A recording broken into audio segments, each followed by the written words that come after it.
Hi there, thanks for joining me today. If you're watching this video, I assume that you want to know a little bit more about how to sleep better. So one of the biggest issues that I talk to people about in my practice is having trouble sleeping. Some people have trouble getting to sleep at night, some people have trouble staying asleep, they wake up in the middle of the night, and some people have trouble with both. And it's extremely frustrating to be lying awake at night, wanting to sleep, and not being able to. And it takes a real toll on us. You know, it's much harder to get through your day when you haven't slept well the night before.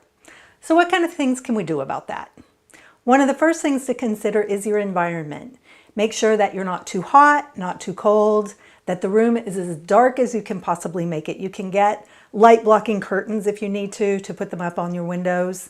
Block out all the light as much as you can. Clocks, electronics, anything like that, cover them up if you need to. Whatever you need to do to make it dark in there. And don't sleep with your phone near your head.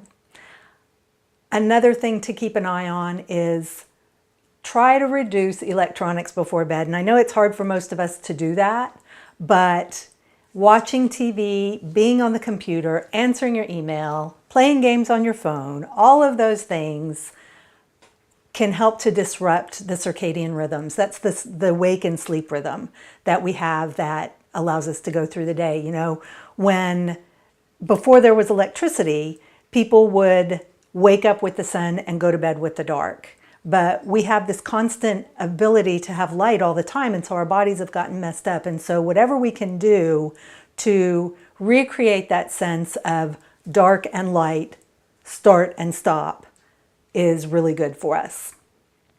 Another thing to watch out for is your stress level. And if you want to know a little bit more about that, watch my video called Stress Less. But suffice it to say that our stress levels, when we wake up in the middle of the night and the mind is racing and that anxiety, it's not going to help. Watch your caffeine intake. Some people are more sensitive to caffeine than others. And so you need to find out your own threshold. You might want to only have 1 cup in the morning. You might want to not have any caffeine after noon or after 3 o'clock, whatever makes a difference for you. And it might be really hard to change that, but I highly recommend giving it a try. Experiment with a little bit and see what works for you. As far as food goes, some people do better if they don't eat before bed. They need to stop eating several hours before bed because the digestive process interferes with their sleep.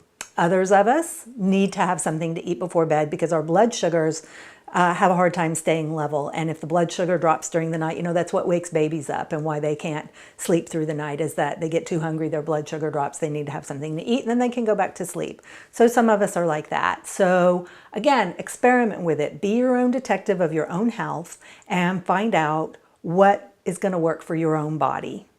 And finally, take a little time to relax before you go to bed. Read a book that is calming to you or something that's not going to get you all wound up.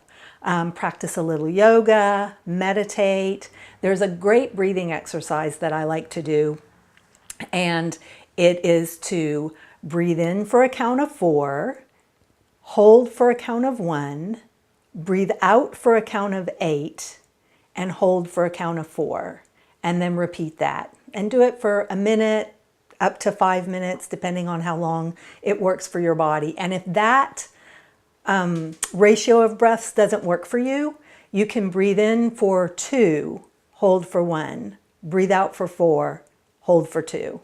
And just make sure that it works with your body. If it's hard for you to do, if you're gasping for breath, if the breathing is awkward, then just try and change it a little bit. And it's not important the number of breaths that you're counting, but the ratio and keeping the exhalation longer than the inhalation.